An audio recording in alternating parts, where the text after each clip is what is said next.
እውነት ለመናገር ዛሬ እኔ በጣም ደስ ብሎኛል ማለት ነው። አብርሃም ፈገግታው፣ ሰላምታው ወደ ራሱ ስለተመለሰ እጅግ በጣም እንኳን ደስ አላችሁ ብያለሁ። በተለይ ቤተሰቦቹ፣ ከዛ በኋላ ኦዲየንሶቹ፣ ከዛ በኋላ እኛን ማለት ነው እንኳን ደስ አላችሁ። ይሄን ማንኛውም ሰው ለጠላታችሁ የማትመኙት ነገር ነው ይሄ ማለት ነው፣ እውነት ለመናገር ማለት ነው። እና በጣም ነው ደስ ያለኝ።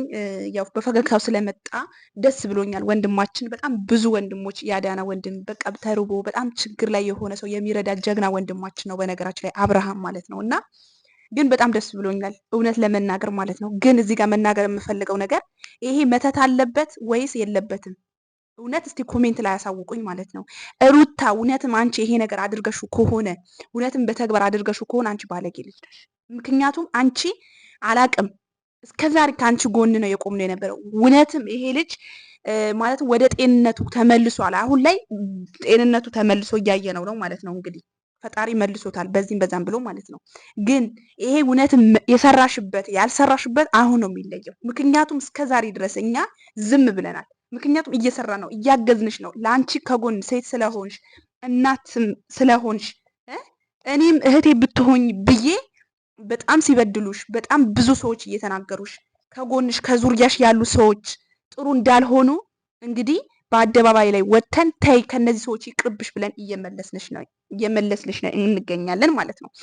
ግን ይሄ ነገር እውነትም አድርገሹ ከሆነ በጣም ባለጌ ልጅ ነሽ። በጣም ሩታ አስመሳይ ነሽ ማለት ነው። እውነት አድርገሹ ከሆነ ማለት ነው። ገባሽ?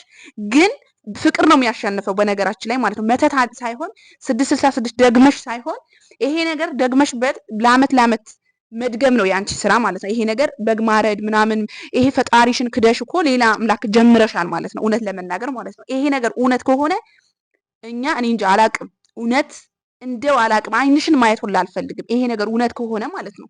ግን ይሄ ነገር አሁን እኛ የምናውቀው ከአሁን በኋላ የሚለቀቅልን ቪዲዮዎች በቃ እስቲ ሩታ እውነትም የሚወድሽና የሚያከብርሽ አሁን ነው የምናውቀው። ምክንያቱም አንቺ ካልሰራሽበት ይሄ ልጅ መተት ከሌለው ወደ አንቺ ነው የሚለው። መተት ካለው እስከዛሬ እውነትም አንቺን አስረሹ ነበረ ማለት ይቻላል ማለት ነው። ወደ አንቺ ከሄደ በጤንነቱ ስለተመለሰ ማን መምረጥ እንዳለበት አሁን ላይ ያለበት ማን መምረጥና ማን እንደሚያዋጣውና ማን እንደማያዋጣው የሚያውቅበት ሰዓት ነው ማለት ነው። ቤተሰብ ገባችኋ? እውነትም አሁን ጤነኛ ሆኖ ሩታ ካለ እውነትም አልሰራችበትም ሩታ። ሲቀጥልም ምንም የሰራችበት ነገር የለም። ይሄ ነው በቃ የኛ ቻንስ ማለት ነው። ገባችኋ? ብዙ ጊዜ ሩታ ደግሞ ሀሳብ እንሰጥባታለን። በኮሜንትም ሊሆን ይችላል፣ ቪዲዮም ሰርተው ሊሆን ይችላል። አትመልስም። ቢያንስ እንኳን ለኔ ሎዴንሶቼ እስቲ ለኔ ምን ይሉኛል የብቻ መታ ቪዲዮ ሰርታለን አታውቅም። ገባችኋ? ስለዚህ አብርሃም እስከዛሬ ድረስ ሁላችንም ልባችን ውስጥ የቀረ ነገር ነው። አብርሃም እውነት አልፈዘዘም ወይ ለምትሉ ፈዟል። ባህሪው ተቀይሯል። ገባችሁ? ባህሪው ተቀይሯል። እያየነው ነው። ገባችኋ? ግን ፍቅር ነው፣ በፍቅር ነው። በቃ ሩታ ወልዳለታለች። ከዚህ በፊት ሄረሜላ ሰዓት አስራለታለች። ሰዓት ስታስርለት ምን እንዳደረገችበት እኛ አናቅ፣ የምናውቀው ጉዳይ የለም። ገባችሁ? እንደዛ ብለን እየተከራከረን ነበር። ዛሬ ላይ ግን እንግዲህ ያው ፈጣሪ መልሶት ወደ ራሱ ስለተመለሰ አሁን ነው የምናውቀው። በቃ የአሁን የአንቺና የሄረሜላ ነገር አሁን ነው የሚያበቃው ብዬ ነው ማስበው። ምክንያቱም እስቲ ማን ነው የሚመርጠው? ቡዜ ብለዋለች፣ ህይወትህን ምረጥ፣ ከአሁን በኋላ የሚያዋጣህን አንተ ነህ የምታውቀው፣ እኔ አይመለከተኝም እዚህ ውስጥ መግባት ብላዋለች ማለት ነው። ገባችኋ ቤተሰብ? ስለዚህ ቤተሰብ እኛ አሁን ማየት ያለብን አብርሃም ማንን ይመርጣል? ሩታን ነው የሚመርጠው ወይስ ሄረሜላ? እናያለን ማለት ነው። እውነት አብርሃም ምንም ያልሰራችበት ከሆነ ሩታ ነው የሚለው። እውነት መተት ካልሆነ መተት ከሌለበት ማለት ነው። ገባችሁ? እስከዛሬ እያስተዋልኩ አይደለም። እስከዛሬ የሚሰራው ነገር የሚደረገው ነገር በምንም አይነት እያየሁ አይደለም። በቃ እያወቅኩ አልነበር፣ ማስታውሰው ነገር የለም ብለዋል ማለት ነው።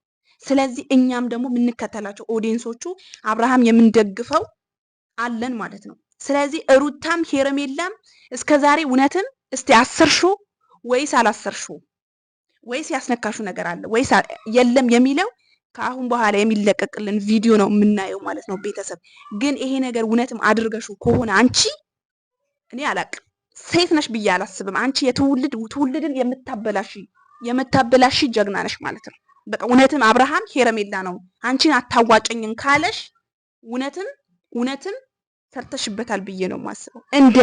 እንደኔ ሀሳብ ገባሻ? ምክንያቱም ይሄ ልጅ ጤነኛ አልነበረም።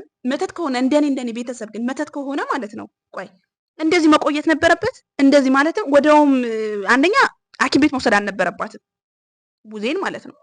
ሁለተኛ ነገር ደግሞ ወዲያውም እንዴት ለቀቀው? መተት እንደዚህ ይለቃል? እውነትም የተሰራበት ሰው ቶሎ እንደዚህ በአንዴ እንዴት ሊለቀው ቻለ?